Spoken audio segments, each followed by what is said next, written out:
We have breaking news we want to get to right now. A second Trump Advisory Council of CEOs is reportedly disbanding. Charlie Gasparino has breaking news right now. Charlie? I would say this, Maria, this is the most important one. This is the big kahuna. It's the one run by Steve Schwarzman, the CEO of Blackstone. We understand from Schwarzman's office, exclusively telling Fox Business, that they will put out a statement shortly, and that the statement will likely read this, that something known as the Strategic and Policy Forum, made up of CEOs like Jamie Dimon of J.P. Morgan Chase, the biggest bank in America, Blackstone CEO Larry Fink, the biggest money management company in the world, that this thing, in reaction to this forum, which is an advisory forum, it doesn't set policy, but it is important because the president talks to him all the time. This forum is likely to be disbanded following what some people in the forum believe is President Trump's intemperate, to say the least, remarks following the Charlottesville white nationalist rally and riot over the weekend. Again, we should point out, we should look and see what's in the letter. It'll be really interesting to see where Schwarzman himself comes out on this. And we should point out, Schwarzman has been a key advisor to Donald Trump, both during the campaign and afterward. I mean, he's playing a fairly significant role in advising the president behind the scenes. It hasn't gotten a lot of attention, from what I understand. So it'll be interesting to see how Schwarzman responds to this. Jamie Dimon's comments will be interesting as well. He runs the biggest bank. Jamie Dimon is in many ways, is a moderate. He always has been. He's been critical of the president. He's been positive about the president on tax policy.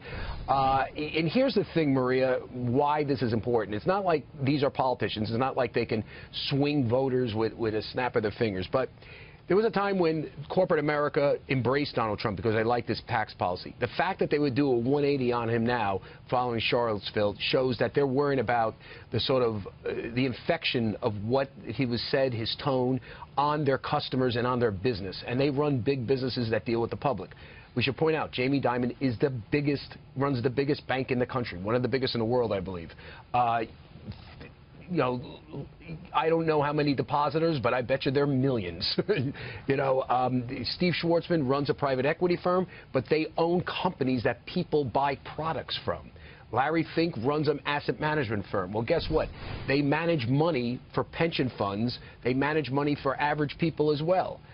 These are consumer-oriented businesses, and they are running away from Donald Trump right now. That is not a good sign for this presidency. So you're saying that this council is being disbanded, and you're waiting? I'm saying, from what I hear, let's be real clear. My sources are telling me the